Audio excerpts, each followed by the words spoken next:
आज हम करेंगे कुछ न्यूमेरिकल्स ऑन डॉट या स्केलर प्रोडक्ट पर। सबसे पहला क्वेश्चन है, find the angle between vector A और वेक्टर बी। एंगल निकालने का मतलब अगर हम cos थीटा निकाल लेंगे तो थीटा की वैल्यू निकाल सकते हैं। अब cos थीटा निकालने के लिए हमें क्या करना होगा, हमें मालूम है a डॉट b क्या होता है, ए बी cos थीटा।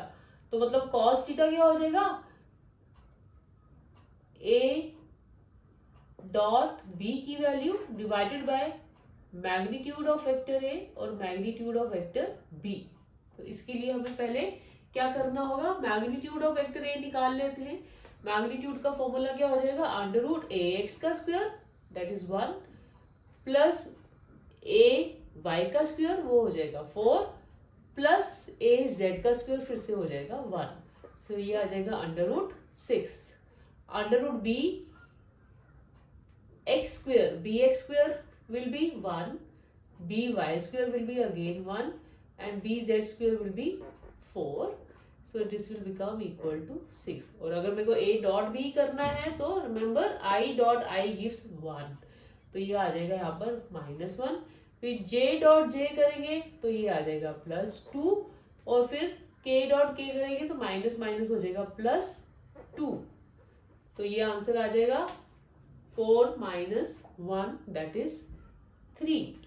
और अगर मैं इसमें वैल्यूज पुट करूंगी इसकी तो ये क्या आ जाएगा, a डॉट b तो आ गया 3 upon √6 that will be 6। so this will come out to be cos theta comes out to be half, that means theta cos theta अगर हाफ है तो थीटा क्या होता है, cos 60 डिग्री हाफ होता है, तो थीटा आ गया 60 degree is the answer.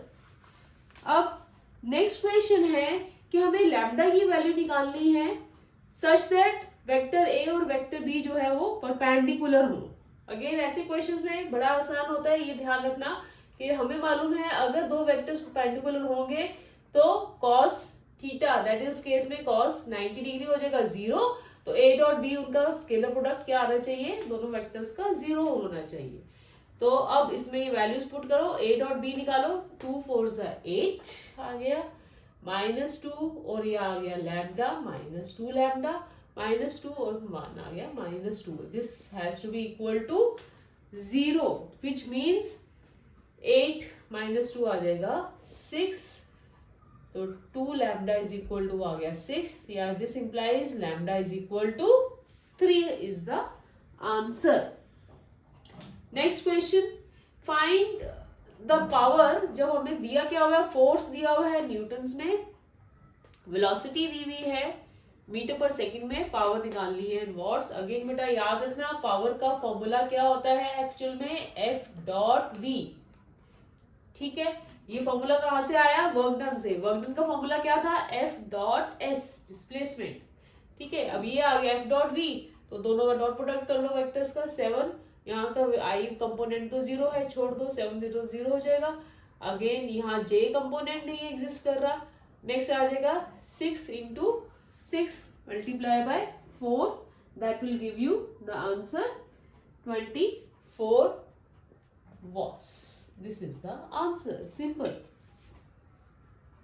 Next question, find the angle which this vector is making with x axis, y axis and z axis।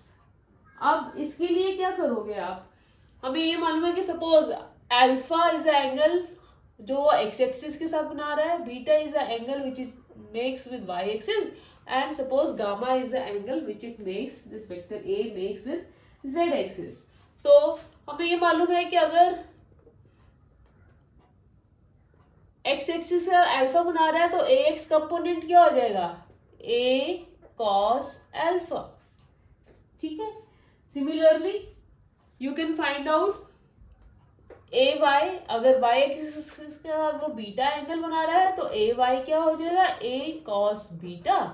And Z axis के साथ ए जेड कंपोनेंट आ जाएगा A cos gamma. ये हमने बात की थी कि जिस भी एक्सिस के साथ एंगल बनता है वो वाला कॉस कंपोनेंट हो जाता है।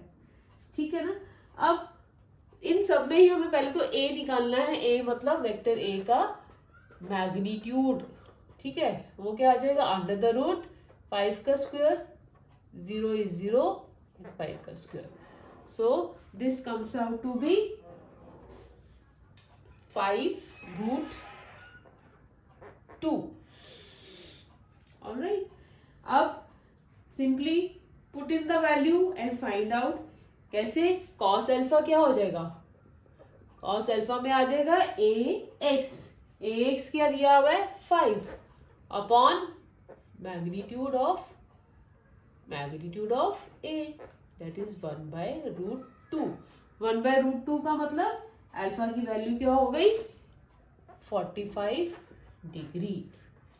cos बीटा निकालना है तो cos बीटा भी क्या हो जाएगा?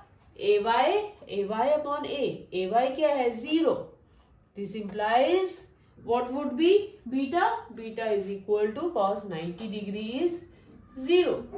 Similarly, अब हमें गामा निकालना है तो cos gamma would be az. az is 5 upon a, that is 5 upon 5√2. ये भी आ गया 1/√2. This implies गामा की वैल्यू भी क्या हो गई? 45 डिग्री.